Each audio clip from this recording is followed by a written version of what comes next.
வேர்க்கடலை சட்னி செய்ய போகிறோம். அதுக்கு சட்டி சூடாகிருக்கு. எண்ணெய் ஊற்றிக்கிறேன்.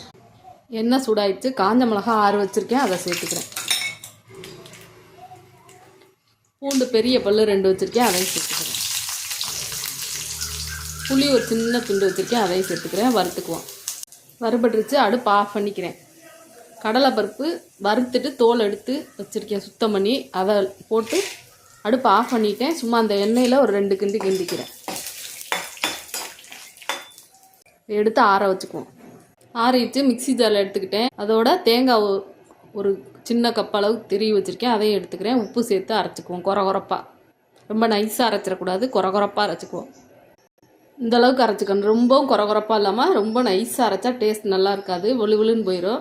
அதனால் இப்படி அரைச்சிக்குவோம். சட்னியை தாளிச்சிக்குவோம். அந்த எண்ணெயிலே கடுகு, உளுந்தம்பருப்பு, காஞ்ச மிளகாவும் சேர்த்துக்கிறேன். பெருங்காய பொடி, கருவேப்பிலை சேர்த்துக்கிறேன். சட்னியில் ஊற்றிக்கிறேன். இட்லி தோசைக்கு